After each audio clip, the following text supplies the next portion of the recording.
Radio Dwarka परिवार के सभी सदस्यों को मेरा नमस्कार।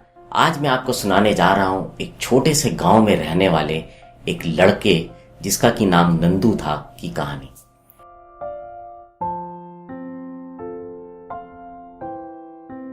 नंदू अपने माता पिता के साथ गांव में एक झोपड़ी में रहता था।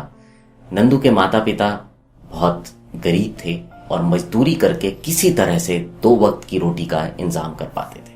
एक दिन 2 भाई जो कि शहर गए थे अनाज बेचने, वहां से जब वापस आ रहे थे अपने ट्रैक्टर पर बैठकर, तो अचानक ट्रैक्टर एक गड्ढे में अटका और उसकी वजह से उनकी जेब में रखी हुई वो जो थैली जिसमें कि वो अनाज बेचने के पैसे थे वो नीचे गिर गई। लेकिन उन दोनों को ये बात पता नहीं चली और वो सीधे आगे निकल गए। और इधर नंदू शाम को खेलकर अपनी मस्ती में घर वापस आ रहा था और अचानक ही उसकी नजर उस थैली पर पड़ी। जब उसने वो थैली देखी और खोला तो वह हैरान हो गया क्योंकि उसमें नोट भरे हुए थे। वो सोचने लगा कि ये पैसे क्या करूं। फिर उसको लगा ये पैसे किसी के गिरे होंगे, उसके ऊपर क्या बीत रही होगी। इसी सब उधेड़ बुन में नंदू सोचता सोचता अपनी झोपड़ी पहुंच गया और उसने उस थैली को अपनी झोपड़ी में एक जगह छुपा दिया।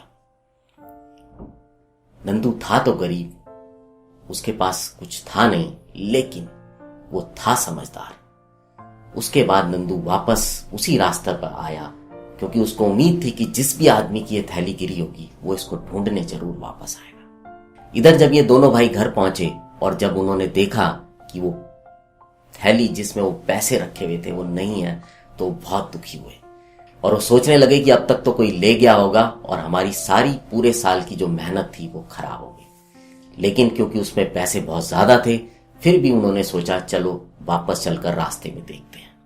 और वो दोनों भाई टॉर्च लेकर उस रास्ते पर अपनी पोटली ढूंढने लगे।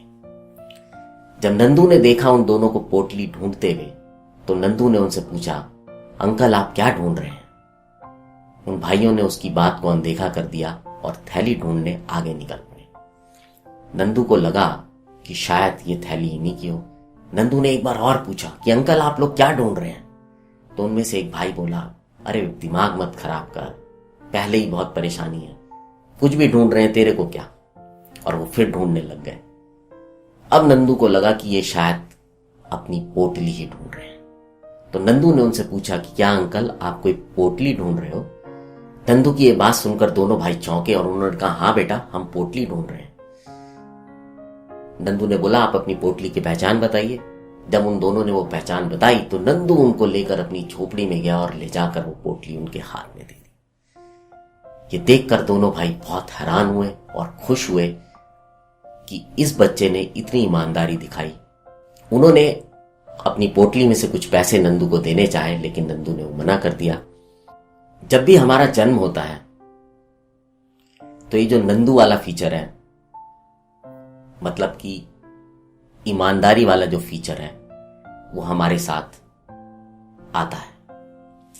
लेकिन जैसे जैसे हम बड़े होने लगते हैं, कुछ लोग इसका इस्तेमाल कम करने लग जाते हैं, कुछ लोग कभी कभी करते हैं, कुछ लोग अपनी सुविधा के अनुसार इस फीचर का इस्तेमाल करते हैं और कुछ लोग तो इसको डिलीट ही कर देते हैं। लेकिन एक बात तय है कि जो लोग पूरी जिंदगी इस ईमानदारी वाले फीचर के साथ जीते हैं वो फायदे में रहते हैं। अगर हम अपने आसपास और नजदीक में देखें, कोई कैसा भी हो, वो हमेशा ईमानदार आदमी को चाहता है। वो चाहता है कि उसके साथ ईमानदार लोग जुड़े। तो इसलिए ईमानदारी एक ऐसी चीज है जो कभी भी आउट ऑफ डेट नहीं होगी। अगर ये कहानी अच्छी लगी हो तो इसको शेयर कीजिएगा, लाइक कीजिएगा, सब्सक्राइब कीजिएगा रेडियो द्वारका को। अब आपसे विदा लेता हूं, बने रहें रेडियो द्वारका के साथ।